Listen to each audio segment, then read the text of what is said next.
अच्छा, अब अगर आप इंसान अपने आवाम के लिए नहीं, सिर्फ अपनी अय्याशी या अपने इक़्तिदार के लिए ही ज़िंदा हैं, तो फिर तो यही कुछ होगा कि आप अपने आवाम को धोखा देंगे। ये अभी धोखा दिया है इन्होंने।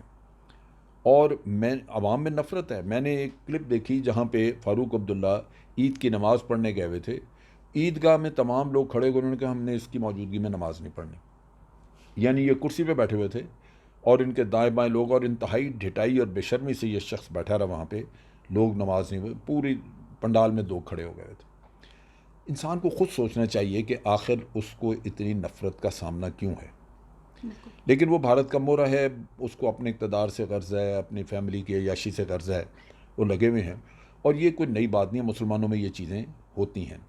ये फ़र्ज़ है कश्मीरियों का कि ऐसे लोगों का हुक्का पानी बंद करें। उनका हकीकतन तो इनका वहाँ पे कश्मीर में ज़िंदा रहने का कोई हक़ नहीं है। जिन लोगों की सियासत की वजह से हज़ारों कश्मीरी बच्चों की जानें चले गईं, ये नौजवान इतने पिछले 5-4 साल में, ख़ास तौर पे बुरहान वानी की शहादत के बाद जितनी दुनिया वहाँ पे शहीद हुई है, उस सब की ज़िम्मेदारी इन्हीं के ऊपर है। लेकिन कश्मीरी इनको बर्दाश्त कर रहे हैं, रखा हुआ है। और हकीकतन ये मुजरिम है। इनके ट्रायल होने चाहिए, कश्मीरियों को इनके इनसे बदले लेने चाहिए। सर ये तो जब बात होगी, अभी मैं बात आपसे करना चाहती हूँ कि जिस तरह इधर वाले जो कश्मीर के लोग हैं जो आज़ाद कश्मीर में रहते हैं, आप उनको भी देखें कि वो भी बहुत ज़्यादा धड़ों में बढ़ चुके हैं। कुछ की रजामंदी ये है खुद मुख्तार रियासत होनी चाहिए, जो महाराजा ने 1927 को एक स्टेट सब्जेक्ट लगाया था, और ये 5 इकाइयाँ जो हैं वो हमारी हैं, जिसमें गिलगित बल्तिस्तान भी आता है, लद्दाख भी है, जम्मू कश्मीर भी है, और तिब्बत हाई भी है। तो जैसा कि आप जानते हैं कि अभी पिछले कोई 10-15 दिन से काफ़ी ज़ोरों शोर इस पे मचाया जा रहा है कि गिलगित बल्तिस्तान उसको सूबा बनाया जाएगा। तो मेरी ज़ाती तौर पे काफ़ी गिलगित बल्तिस्तान के लोगों से मुलाकात हुई है। वो चाहते हैं कि हमें सूबा बना के हमें तमाम वो हकूक़ दिए जाएँ जिस तरह पाकिस्तान के 4 सूबों को हैं। हम कश्मीर का हिस्सा नहीं हैं। लेकिन जैसा कि आप भी जानते हैं कि यूनाइटेड नेशन की करारदादों के मुताबिक पूरी रियासत का फ़ैसला होना है। तो गिलगित बल्तिस्तान उस तनाज़े में मुकम्मल तौर पे शरीक है। तो आपको क्या लगता है कि पाकिस्तान अगर आज उसको सूबा बनाता है, तो क्या यूनाइटेड नेशन के चार्टर के मुताबिक ये कश्मीरी जो हमारी इस वक्त चल रही है तहरीक, उसके लिए नुकसानदेह नहीं है? देखिए, बात यह है कि एक चीज़ तो आपने दुरुस्त कही कि यूनाइटेड नेशन की जो करारदादें हैं सिक्योरिटी काउंसिल की, उसमें वाज़े दिया हुआ है कि ये मुतनाज़ा इलाके हैं और आप इनको अपने इलाकों में ज़म नहीं कर सकते। अब इसमें तरीक़ाकार है, यूनाइटेड नेशन को अपनी भी कमज़ोरी देखनी चाहिए कि आज दिन तक वो यहाँ पे प्लेबिसाइड नहीं करवा सके। अब अगर वो 100 साल प्लेबिसाइड नहीं करवाते तो आप लोगों के हकूक़ कब तक दबा के बैठे रहेंगे? कब तक उन लोगों को आप हवा में लटका के रखेंगे कि जी आपकी कोई शरीयत नहीं, आप कुछ नहीं है, ना इधर है ना उधर है। ये एक इंसानी मसला बन चुका है।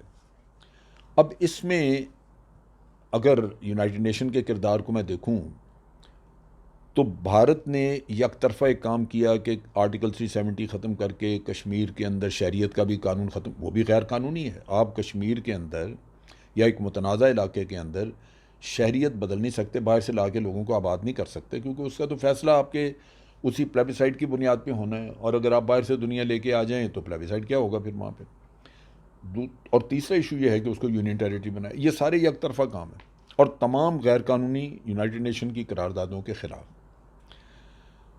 और हमारा और उनका फ़र्क ये है कि यहाँ पे लोग मतालबा कर रहे हैं कि आप हमें हकूक़ दें, हमें अपने मुल्क का हिस्सा बनाएं। वहाँ पे लोग उस मुल्क से जान छुड़ाना चाहते हैं और उन्होंने ज़बरदस्ती, भारत ने ये सारी कार्रवाई की। मेरा ख़्याल ये है कि अवाम के हकूक़ ज़्यादा अहमियत रखते हैं और गिलगित बल्तिस्तान के लोगों में उनके हकूक़ ना मिलने की वजह से उनमें बड़ी एक गैर यकीनी की फ़ज़ा है। इतने मुहब्बे वतन, इतने बहादुर लोग, लेकिन बदकिस्मती से वो आज पाकिस्तान से ये मतालबा मांग रहे हैं और बददिल हो रहे हैं कि हमें हमारी इतनी कुर्बानियों के बावजूद पाकिस्तान हमें शरीयत नहीं दे रहा या हमें वो हकूक़ नहीं दे रहा।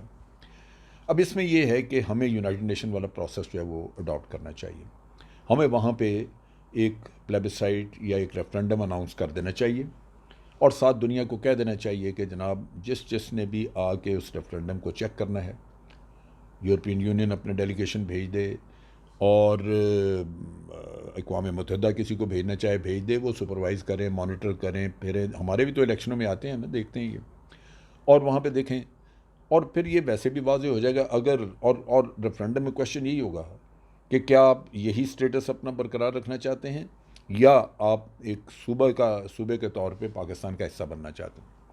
तो उसमें से अगर वो वाज़ेह सारी पब्लिक कहती है कि हम सूबे के तौर पे पाकिस्तान का हिस्सा बनना चाहते हैं, तो मैं समझता हूँ कि ये एक स्टेप आपने उन करारदादों के मुताबिक कर दिया बड़ी हद तक, जो कि करारदादें यूनाइटेड नेशन ने पास की हुई हैं कि इनको एक प्लेबिसाइट के ज़रिए हमने दे दी, और फिर उन लोगों की अपनी राय सामने आ जाएगी। अगर वो खुश होंगे, अगर उनको इस चीज़ का एक तो वोट के ज़रिए पता लग जाएगा, दूसरे ये कि अवाम में अगर इत्मीनान की लहर दौड़ेगी तो हमें सारी दुनिया को पता लग जाएगा कि भाई ये अवाम की ख्वाहिश ये थी, और हमारे पास एक अखलाकी जवाज़ भी होगा कि इंडिया भी करे और यूनाइटेड नेशन के लोगों के सामने करे।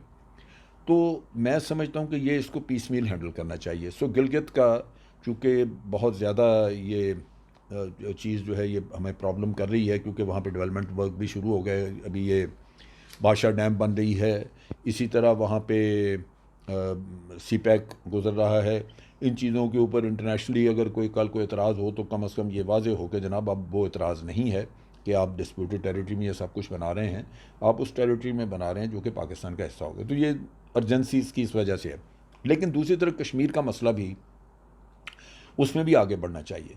मेरा ये ख्याल है कि जब पाकिस्तान ने एक पॉलिटिकल मैप इशू किया और उसमें वाज़े तौर पे ये कहा कि जनाब ये जो हमारा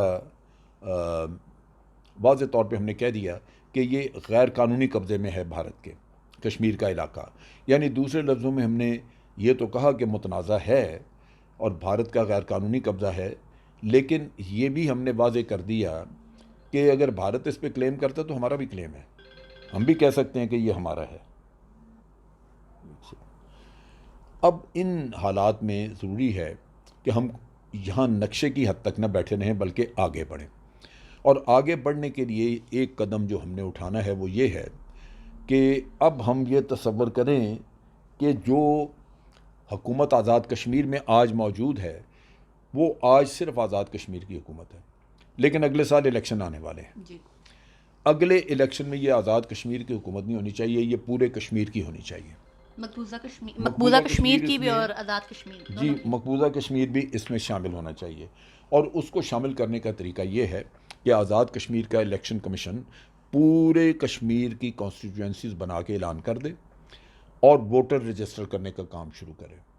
वादी से जो लोग ऑनलाइन रजिस्ट्रेशन करवाना चाहें वो करवाएं, बाहर डायस्पोरा आपका सारे बाहर मौजूद जितने वो सब वोटर आप रजिस्टर करें, और जो कॉन्स्टिट्यूंसी आपने बनाई हैं उनमें लोग इलेक्शन लड़ने के लिए खड़े हों, वो बेशक वादी से खड़े हों या जो बाहर मौजूद हैं उनमें से कोई लोग हों, उनको अपने असम्बली की मेंबरशिप दें, वो इलेक्शन लड़ें, और ऑनलाइन इलेक्शन जो है वो आपका ऑनलाइन इलेक्शन हो, वो वोट लें, आएँ, मेंबरशिप हो, और जब आपकी असम्बली का सेशन होता है वक्तन फ़क्तन वो बाहर से आके अटेंड करें।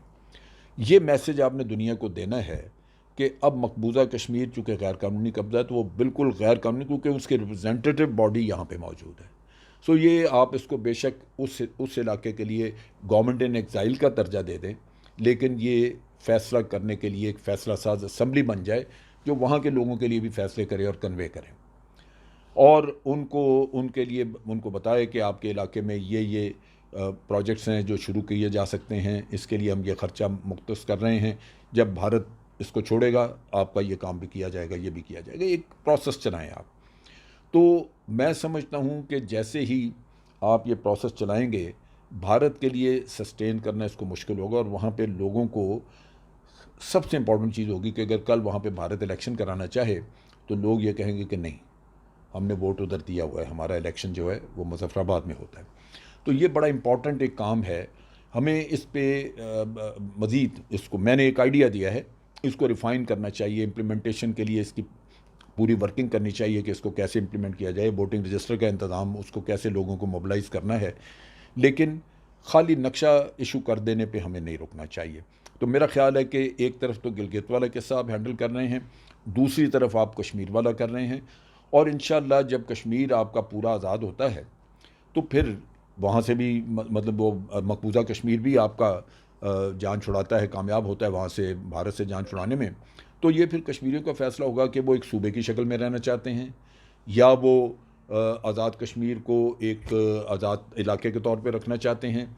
ये चीज़ें सारी हैं जो बाद में तय की जा सकती हैं, लेकिन इस वक्त अहम चीज़ यही है कि एक ऐसा इलेक्शन हो जो उस इलाके को भी रिप्रेजेंट करे जो भारत ने कब्जा किया हुआ है और उसकी हुकूमत मुजफ्फराबाद में हो।